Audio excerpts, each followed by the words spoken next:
حبيبنا وطبيب نفوسنا أشرف الأنبياء والمرسلين أبي القاسم المصطفى محمد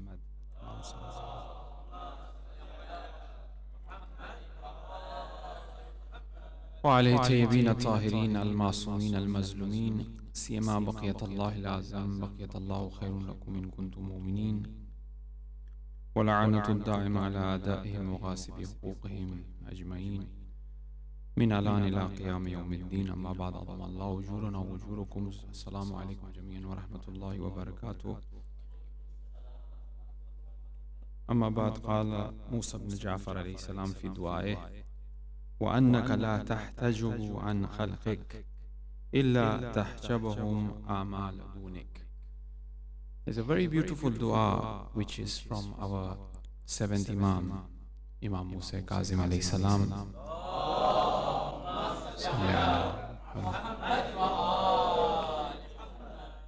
which he recited when he was taken or on his way to the prison. And he mentions about the month of Rajab. It was this very month of Rajab that he was arrested, he was taken to the prison. And in this dua there's a very nice phrase which I just recited, which says that there is no hijab between us and Allah subhanahu wa ta'ala, but the only hijab that is our own amal. Look at the subtle reality that Imam is unfolding, which the Quran have clearly said that, I am nearer to you than your own jugular vein. And unfolding of this reality, especially in the month of Rajab, where in this very dua he talks about the very importance of the month of Rajab, that this month is a month of mercy, as we all are blessed with. And coming out of this phrase in a form of a dua is pointing out to that very reality that God is very near. And in other duas of the month of Rajab, once again we see the same reality, that God is here. Ya man arjuhu likulli khair, Ya man yamliku hawaiju sa'ilin, where it just begins with Ya man and Ya man and Ya man, without any formalities as such, that as if God is near. So therefore, Imam is pointing out to that our own actions are hayal, our own actions are veil and hijab between us and God. Now, our actions are of two kinds. One is action nurani, the other is action hay zulmani. Both are hijab.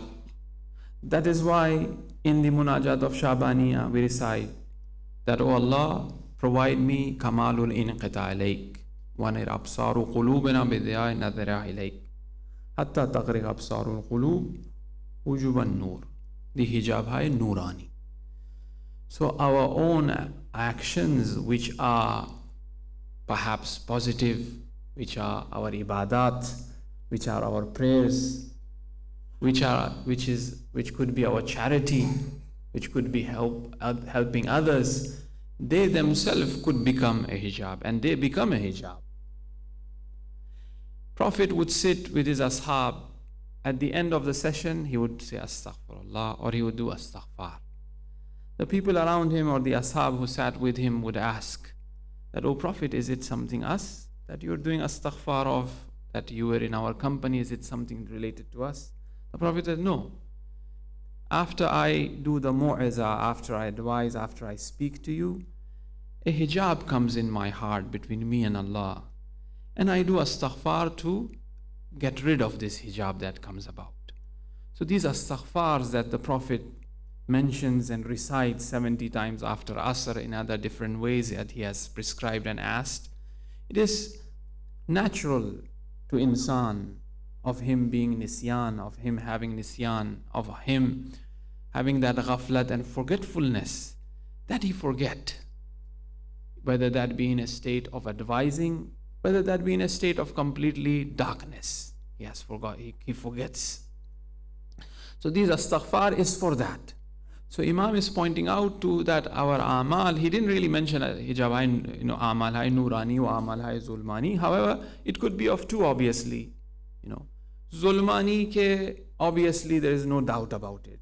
when a person commits a sin, when a person commits an error, a mistake, he goes far and far away from Allah subhanahu wa ta'ala. As Agha Bahjat used to always say that, Muazzab, be careful of that step that you take to commit a sin. You never know where that the next step will end up. The first step that you're taking towards guna, and the second step you have no idea where it will go. And you have seen that those who have taken only one step towards masiyat, and the other step it was taken them towards Jahannam. And they will say, oh, after this step I will do astaghfar, so on and so forth. Harun, himself, when Imam was arrested in a most disrespectful manner, Barmaki says, one of the wazirs or one of the friends of Harun, he came with Harun to Medina, Masjidun Nabawi. This is before that conference that he had in Makkah, where he wanted to announce the Wali Ahadi of Amin, his son. In Makkah, he had invited all of the dignitaries and the scholars. Before that, he came to Medina. And he addresses to the Prophet. He says, salams to the Prophet, who is my uncle. After that, he apologizes that I have to arrest your son, your grandson, in order to have control within the Jamia, within your ummah. Uses a reason so that there be no sort of corruption, harjumarj, like sort of, differences taking place. For that purpose, I'm doing it. Mal'oon. And right after that, Barmaki says that when I heard Harun speaking like this, I know that something worse gonna befall upon Musa ibn Ja'far. I realized at that time. And right after that ziyarat, he gives the command to his soldiers to arrest. And Imam at that time was in Masjidun Nabawi reciting prayers. And while he was praying, they pulled him. While he was praying, they didn't allow him to even finish his prayer. They pulled him out of the masjid. And while they pulled him out, he was looking at the grave of Rasulullah. He gives salams and salutations to the Rasul and to my Jad. Look what they are doing with your grandchildren. So therefore, a person could take one step towards masiyat. He had no clue where that second step will end up. So one have to be very careful. So there is no doubt in terms of the amal that are guna, that was the greatest and biggest hijab.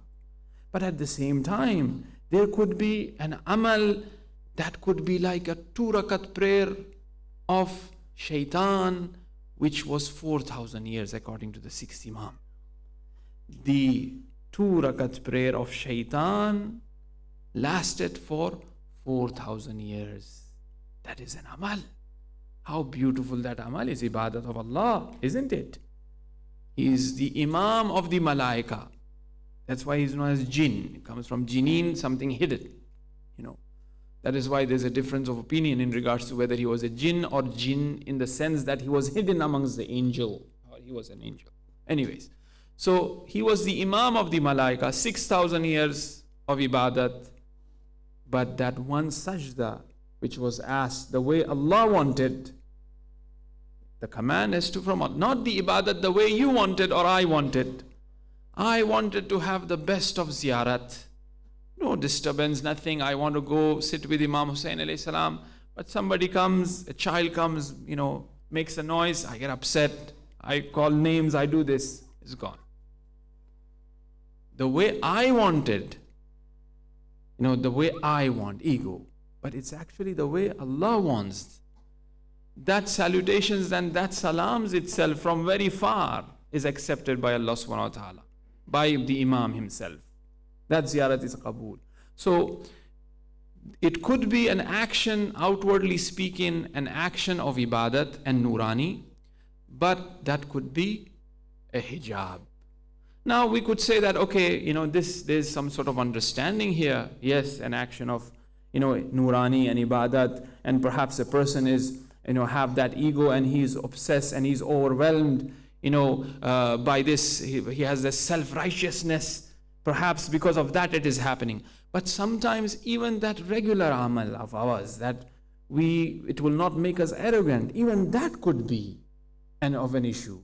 And that is what we find in the dua, in the munajat of Shabaniyah, where the Imam supplicates and tells Allah subhanahu wa ta'ala, "Oh Allah, my amal in front of you is very little, but the hope that I have in you is humongous, is very vast." Because the Imams have always taught us to be humble. They have always taught us to be humble. In every umur, in the umur of ibadat, in the umur of ijtima'at, in the umur of our own affairs, humble. So Imam is teaching in the dua, whether that be dua of Rajab of the Imam or the dua of Munajat of Shabaniyah, in a way that my amal in front of you, Allah subhanahu wa ta'ala, is nothing. But I do have hope in you. And that is very important. As they say that one should, the muttaqeen, Hazrat Amir says, the muttaqeen are those who are very worried about their actions. They are very worried about the hereafter. That's why, as the Imam says that, the masafa, the hereafter is so long, but the tosha, but the belongings that I have that will help me on this journey is so little. Fourth Imam, Zainul Abidin, right? Isn't it so? He is the zenith of the Abidin. He is mentioning in that fashion. Where do we stand? We think that when we kind of look at our chart that we have, Fajr, Taqibat, or the Amal night chart, the Dasturat that comes in Mafati. We did 1, 2, 3, oh mashallah, yes, I'm well and good, I finished all. No, there's some sort of, this is nothing but hijab. So one, as the Imam is saying, one should regard his action as really nothing in front of Allah subhanahu wa ta'ala. But rather have the hope. When he has the hope, as we are limited in our actions, Allah is what? Jabbar. One of the names of Allah subhanahu wa ta'ala is Jabbar. He does jabr. He makes it up for our little actions. That's why he's known as Jabbar. Who makes it up for the little actions that we have done. And we have to regard our actions as really nothing. We should not boast about our action. We should not be arrogant about our actions, regarded little. That's how the Imams have taught. There was a man who used to curse the Imam, the seventh Imam, all the time. Whenever he used to pass through his farm, he would curse in a most disrespectful way, and Imam would be with his companions. And the companions wants to, speak to him back, that's how usually the case is. If they say something, I'll say 4 times more what they are saying. If they take my father's name, I'll take their 4 grandfathers' name in return. Unfortunately, sometimes we become like that. Although the enemies of Ahl Bayt, we use words which is not at all, respectful for us to use those words by being a follower of a Masoom. When it comes to that, we become too emotional, sentimental, excited, and we use words which is not at all, doesn't fit or doesn't befit a quality of a person who loves Ahl Bayt alayhimus salam. So that's what he used to do. And the companions would always want to do something, Imam would stop him. The seventh Imam would stop. And then later on, Imam was by himself. He walked in the field as he was busy plowing the seeds. So he asked him that, and as soon as he saw the Imam, he started, his blood pressure rises and he started cursing. So Imam asked that, how much did you, buy the seeds for? He said, in a very rude way, he said, what is up to you? Why are you asking this? But anyways, I bought it for 200 dinar.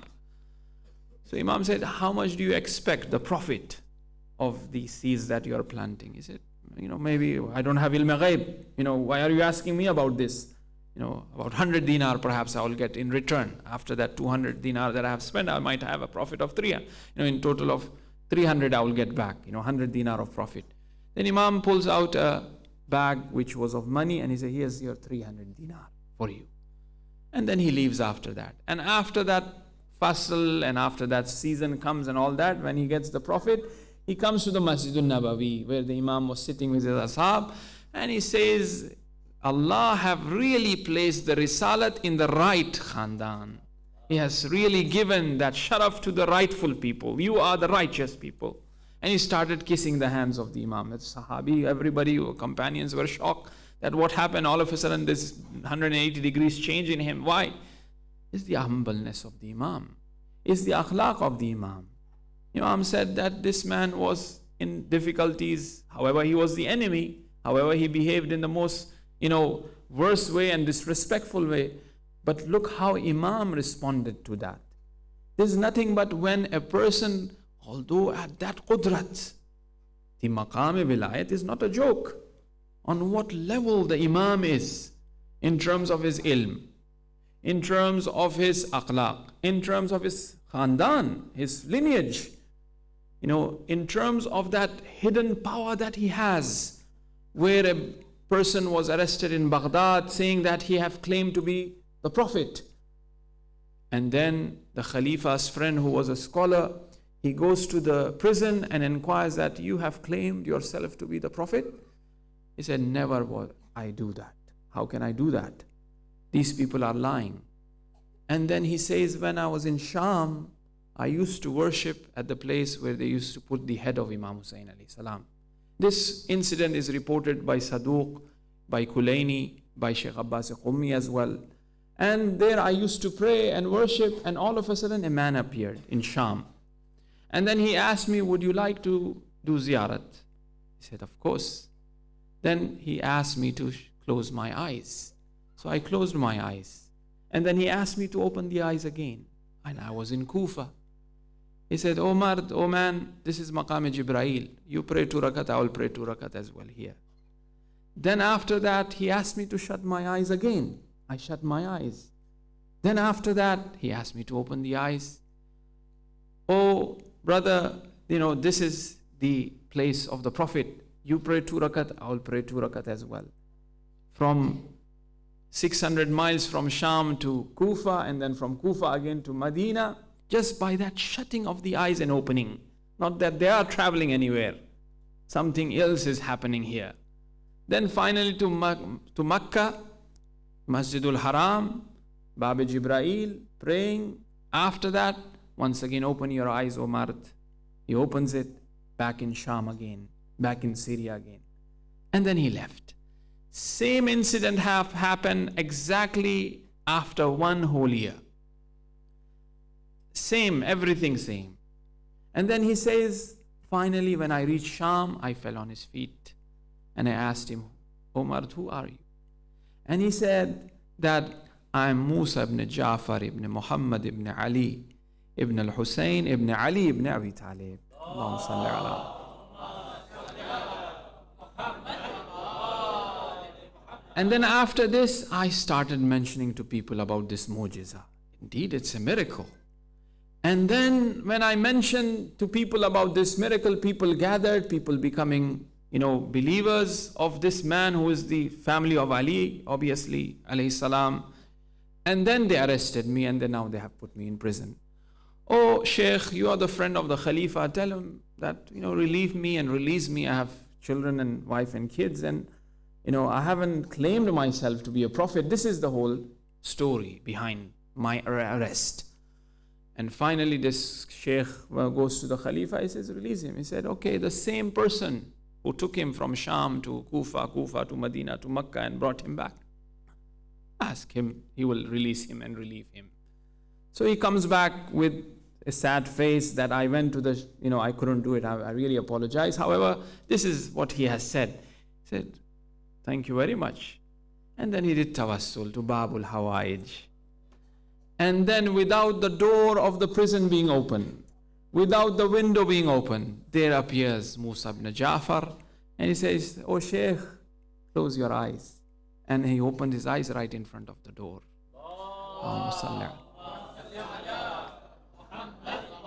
This is the maqam of wilayat and imamat. That is, one who is bewildered. It is very difficult to comprehend. It is not just difficult for comprehend for you and me.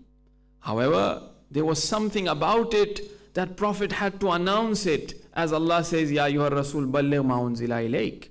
If it wasn't for the Quran, if it wasn't for Balligh ma unzila ilayk, we would never be able to understand, or we will be able to benefit from the maqam of wilayat. You know why? Because Musa asked Khizr. Khizr is a wali, Musa is a nabi. Musa is a ulul azm nabi, Khizr is a wali. Not ulul azm wali like Ali ibn Abi Talib alayhi salam.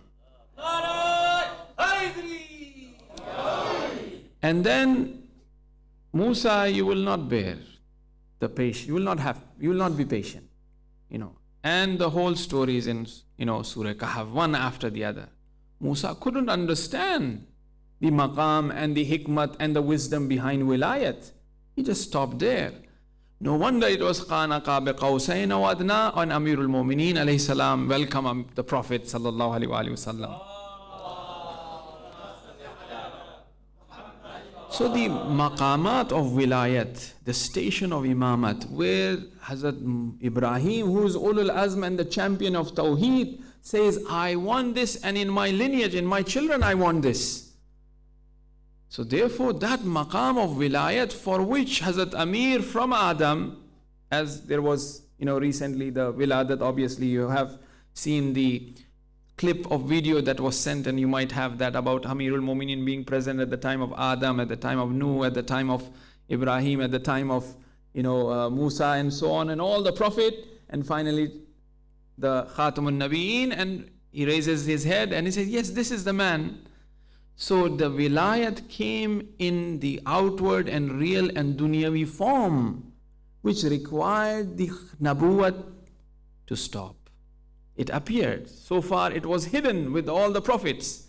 And when the time was ripe and needed for that insaniyat to accept, after the acceptance of the Quran, which is 27th about to come, Ya ayyuhar Rasul balligh ma unzila ilayk. So that is the maqam of wilayat. That one is really shocked and bewildered to really understand and comprehend. What was that tajalli that of Musa, where Musa couldn't bear? What was that tajalli? What do the riwayat says in regards to that tajalli that Musa couldn't bear? That tajalli was the tajalli of the maqam of imamat and wilayat. Imam Hussein in the house of Zahra Salamul Alayha falls in sajda and says that I saw the maqam and nuraniyat of Imam Hussein alayhi salam that I couldn't control myself. So the maqam of wilayat, just by closing that eyes, and there he was. But when you look at the lives of the Masumeen, they never used it for that, but personal or their own reason to benefit themselves. But unfortunately, we tend to see that although believers of Ahl Bayt, Shia and everything, whenever a position is given, whenever we have something, it's okay, backdoor policy starts, We do whatever that we could do, favors, for instance. However, at the same time, having said that, there are certain measures, not illegally, as such. Anyways, because we have seen that even in the dasturat, in the teachings of Masumeen, alayhimu salam, such as Yahya ibn Yaqtin, who was the companion of the Imam in the ministry of Harun itself, doing a taqiyya. So therefore, the maqam of wilayat is that Imam could really take this man from that prison and freed him when that maqam of wilayat is challenged. But for them, they are very humble. The way they behave in perfect humility. And when a person is humble, then only he would address Allah subhanahu wa ta'ala in this fashion. That, oh Allah, my actions are very little in front of you. But I do have hope in you. That because of this hope, you might forgive, you might make it up for the things that I'm missing. Because the maqamat of the hereafter is infinite. One cannot comprehend and imagine. Only those who have gone there, they are able to say what is the reality of that. When they have seen the reality of the hereafter, that is why they worship in that fashion where the feet are swollen. Because they have seen the haqaiq of the hereafter. They have seen that. And the other thing that we need to keep in mind is the question of imtihan and test. Those who've been given that maqam of wilayat, those who've been given that love of Ahlul Bayt alayhimus salam, they are tested the most. And they have to behave in the same fashion how the Masumeen have behaved. Yes, we've been slaughtered all over the place, whether that be in Pakistan or Bahrain or Saudi or Syria, so on and so forth. Because as soon as a lover of Ahlul Bayt is born, it is written on his forehead, Man mata hubba ali Muhammadin mata shahida. He is shaheed. That is a daraja. That is something that the lover of Ahlul Bayt yearns for.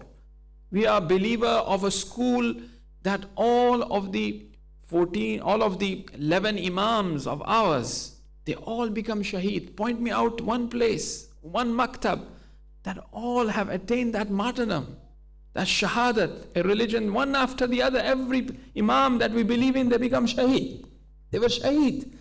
As the Amirul Mu'mineen, he himself says, I love that thousands of zarba, thousands of, let there be thousands of hits of sword on my body. And I die in that fashion, rather I die on the bed, naturally on the bed. They yearn for that. The du'as and all so on, we see it is that they are asking for martyrdom and shahadat. So therefore for us is this imtihan and test. And we have to bear that in the best way possible. It is, oh Allah, as the du'as point out to, that it is you yourself who have created that hope in us. That hope of love of Ahlul Bayt alayhimus salam.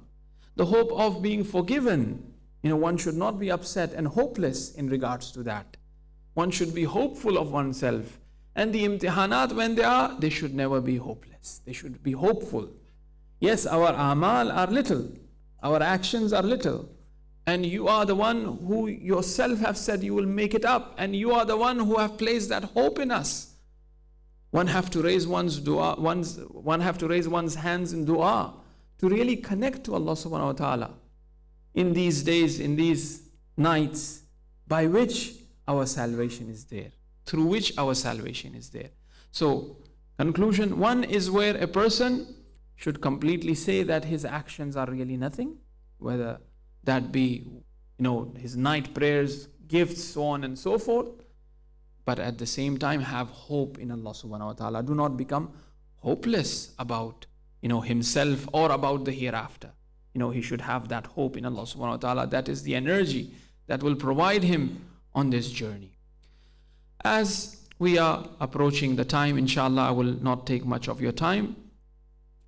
If you look at the life of our seventh Imam, we have seen continuous persecution of the Imam. And as they have that maqam of wilayat, and some of the traditions points out to, that Imam saw some sort of calamity befalling upon the ummah.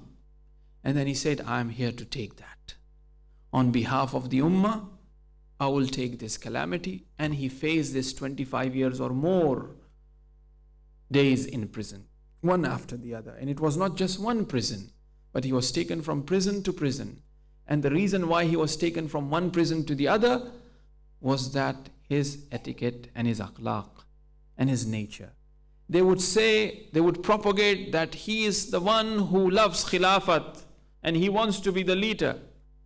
Then they would arrest him and they will give him to the prison. Perhaps it is something very interesting to look at it, whether these prisons were privately owned.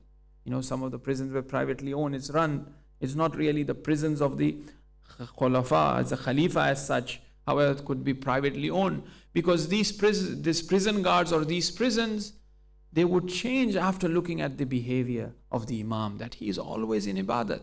What sort of person is this? And they themselves will become the students of the Imam. And then the Harun is informed by his intelligence that the prisoners, the owner of the prison is hosting the Imam. He's respecting the Imam and he's been taking care of the Imam rather than, doing azab, rather than giving him trouble. Then he would be taken from this prison of Basra, which was the first prison, then another prison in Baghdad. Then again the same thing happened in Baghdad. He was taken by that prison to another prison of Barmaki, was the son of that Barmaki, And then finally the father says, I will not be like my son. Even the son also freed the Imam, respected the Imam. He said, I will free the Imam, otherwise you take him. And then the father goes and complains, and he takes it, the charge, and finally gives to a person whose name was Shahab, apparently. And he was the most cruel of the cruel upon the Imam, to the extent that he wanted to give azab to the Imam to such an extent that he would die through that. But Harun said, no, we want to prove that it is that the Imam have died with a natural death. Otherwise the people will revenge, otherwise the people will revolt. Because of the akhlaq of the Imam, the people will converting. I don't really have to mention the stories. I'll just remind you one after the other. You all know the story of the prison and the lion.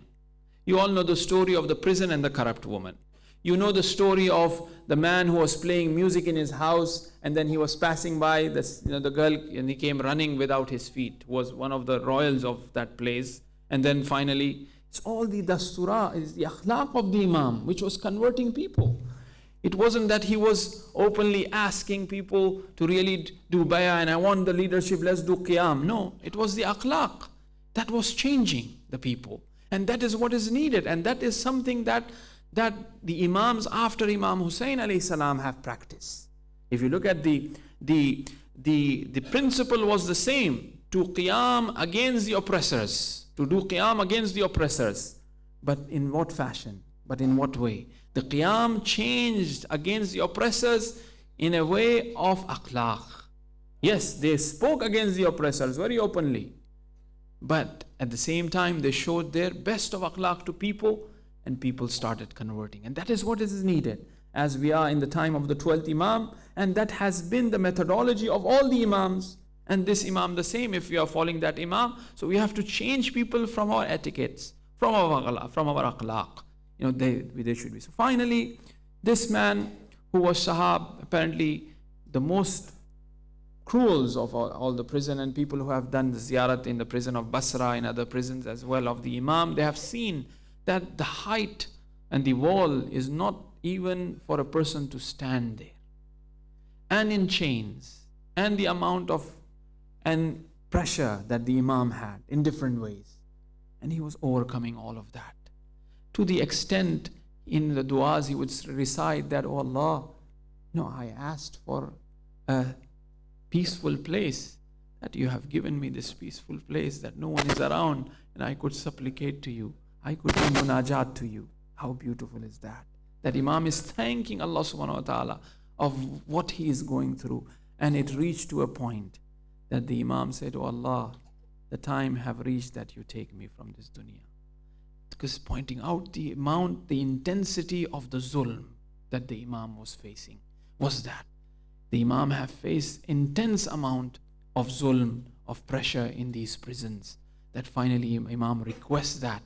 And वो वक्त भी आ जाता है कि जब हारून कहता है कि कुछ रुतब लाए जाए और उसमें एक किस्म से जहर डाला जाता है, और ये बरमकी खुद ले जाकर इमाम को देता है वहीं उस ज़िंदान में। और यहाँ पर जब इमाम को ये पेश किया जाता है, इमाम कुछ खजूरें तनावुल फरमाते हैं, और फिर उसके बाद वो कहता है ये तमाम आप ही के लिए हैं इब्न रसूलल्लाह, आप इसे खाइएगा। लेकिन इमाम फरमाते हैं कि अगर तुम्हारा काम 2 और 3 खजूरों से ही हो जाए, क्यों मुझे खामखा ज़बरदस्ती कर रहे हो कि मैं ये तमाम खजूरों को खाऊं। फिर उसके बाद इमाम की हालत ख़राब होने लगती है, लेकिन उसके बावजूद हारून तबीब को भेजता है ज़िंदान में ये प्रूफ करने के लिए, ये बताने के लिए कि इमाम नेचुरल आदि मौत मर रहे हैं। लेकिन जब इमाम फरमाते हैं मरने से पहले भी, और जब ये तबीब आता है अपने हाथों को खोल देते हैं, हाथें इमाम हथेलियाँ इमाम की ज़र्द हो चुकी हैं, और इमाम ये फरमाते हैं पहला दिन जब ये जहर मुझ पर असर करने लगेगा मेरा जिस्म सब्ज़ हो जाएगा, फिर उसके बाद मेरा जिस्म ज़र्द हो जाएगा। फिर वो वक्त भी आ जाता है जब दस्तूर दिया जाता है कि इन ज़िंदान बानों को, इन सोल्जर्स जो प्रिजन गार्ड्स को बुलाया जाता है। जब प्रिजन गार्ड्स अंदर आते हैं तो देखते हैं कि एक तख्त के ऊपर एक चादर बिछी हुई है, اور پھر کہا جاتا ہے کہ اسے اٹھایا جائے اور غسل خانے میں لے جایا جائے۔ جب اسے اٹھانے کی کوشش کرتے ہیں تو یہ اٹھا نہیں پاتے، تعجب کرتے ہیں کہ آخر یہ شخص ہے کون اتنا سنگین۔ پھر اس کے بعد مدد لے کر اس شخص کو، اس جسد کو اٹھایا جاتا ہے اور غسل دینے کے لیے اس تخت پہ لٹایا جاتا ہے۔ اور جب یہ چادر کھینچی جاتی ہے تو دیکھا جاتا ہے کہ امام کے ہاتھوں اور پاؤں میں ہتھکڑیاں اور بیڑیاں بندھی ہوئی ہے۔ یعنی امام جب اب اس دنیا سے گئے، ہاتھوں پاؤں میں ان کے ہتھکڑیاں اور بیڑیاں تھیں۔ خود یہ زیارت کے جملے ہیں، ہم یہ فرماتے ہیں سلام ہو اس شخص پر جس کی بیڑیوں کی وجہ سے ان کے ہڈیاں چور چور ہو چکی تھی۔ پھر اس کے بعد جب یہ غسل دینے کے لیے بیڑیوں کو کاٹا جاتا ہے، پھر اس کے بعد بیڑیاں نکال کر غسل دیا جاتا ہے، کفن پہنایا جاتا ہے، اور پھر امام کے جنازے کو باہر لا جاتا ہے اور اس پل کے اوپر رکھا جاتا ہے۔ اور کچھ مہمان تشریف فرماتے ہیں مختلف جگہوں سے امام کی زیارت کرنے کے لیے، انہیں روکا جاتا ہے تم ضرور امام کی زیارت کرو گے۔ اور جب امام کو باہر لایا گیا اور پل پہ رکھا گیا، کہا گیا کہ ہادہ امام و رافضی، یہ امام رافضی ہے، دیکھو یہ اپنی موت مرا ہے، ہم نے اسے نہیں مارا ہے، نہ اس کے گردن پہ چھری کی نشان ہے، نہ اس کی گردن جدا ہوئی ہے، نہ جسم پہ کوئی نشان ہے، دیکھو ہم نے یہ اپنی موت مرا ہے۔ 3 دن تک امام کا لاشا پل بغداد میں، ایک ایسا شخص جس کی 18 بیٹیاں، ایک ایسا شخص جس کے 14 بیٹے، لیکن امام کا لاشا پل بغداد پر ہے۔ کوئی کسی کو حکم نہیں کہ دفن کیا جائے۔ میں کہوں گا کہ 3 لاشیں ہم نے دیکھے ہیں کہ زمین پر زیر آسمان رہے۔ ایک لاشا تھا امام جواد علیہ السلام کا، جب انہیں زہر دیا گیا، لاش کو لے کر جا کر چھت پہ ڈالا گیا زیر آسمان میں، اور پرندے آ کر اپنے پر پہلا کر امام کی جسم کو، جسد کو سایہ دے رہے تھے۔ دوسرا لاشا ہے امام موسیٰ کاظم کا، باب الحوائج کا، جو سب کی حاجتوں کو پورا کیا ہے، لیکن غریب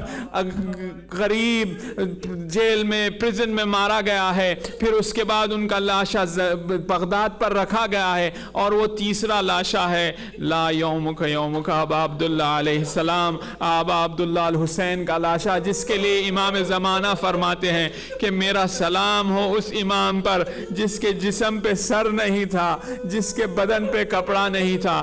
امام زین العابدین کو لے جایا جا رہا ہے، زینب آگے بڑھتی ہیں، شانہ امام زین العابدین کو ہلاتی ہیں، سجاد اپنے آپ کو دیکھو، ان للہ و انا الیہ راجعون کی صدا بلند کرتی ہے۔ پھپھی اماں میں کیسا یہ منظر دیکھ سکتا ہوں کہ میری بابا کی لاش اس طرح سے پڑی ہوئی ہے، اور جو دشمنان اسلام ہے وہ اپنے اپنے محبان کو، دوستوں کو دفنا رہے ہیں۔ اور شاید زینب بھی یہی کہتی ہوگی کہ اے کاش میرے پاس چادر ہوتی تو میں یہ چادر اپنے بھائی کے جسم پہ، جسد پہ ڈال دیتی۔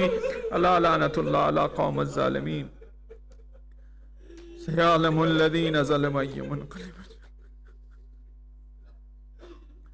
انا للہ و انا الیہ راجعون۔ اللہ لعنت اللہ علی قوم الظالمین۔ ماتم حسین یا حسین۔